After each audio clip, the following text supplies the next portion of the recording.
Hello, my name is Michael Cagnina, and I'm from a quiet rural county near Richmond, Virginia called Powhatan. When you live in Powhatan, you soon realize that the only thing further away than your neighbors is the grocery store. I am as far away from the city as possible while still being able to get cable TV and cable internet. I used to live in the city of Fredericksburg, and I commuted about an hour and a half one way every day to work. At that time, I actually enjoyed living in the city, being close to everything, and I didn't mind all those people being around. One sleepy morning, I poured myself into my car all groggy and grumpy. You see, it was 3:50 in the morning. In order to avoid the miserable, soul-crushing traffic of Northern Virginia, one has to leave ridiculously early.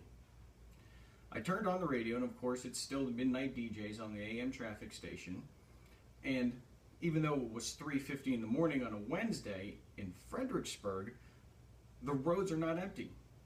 There's still cars around. And they are, of course, they're all in my way. I finally make my way to the entrance of I-95. I wait for the longest left turn signal that I've ever had to deal with in my entire life to turn green, and I started up the ramp. I honestly don't know what I was thinking. I may have been asleep. I may have just been zoned out. I really don't remember. As I'm coming up to the interstate, I check my blind spot, and as I'm merging in, I see there's a tractor trailer in the center lane. Knowing that the first lane is clear, I start to merge in, and I'm startled awake by this horrible grinding sound. It's not crunching metal, it's not screeching tires, it's just this grinding and this shaking. I didn't know what was going on. When I looked again, to my shock and horror, I realized that I had just merged into the front tire of a tractor trailer that I hadn't even seen. I coasted up the shoulder for a bit, and I finally came to a stop, and the truck driver, he'd stopped as well. We both made sure we were both okay, and I had a look to see what the heck had happened to the side of my car. When I looked on the driver's side, just in front of the rear tire, I see that there was a perfect hole cut into the side of my car.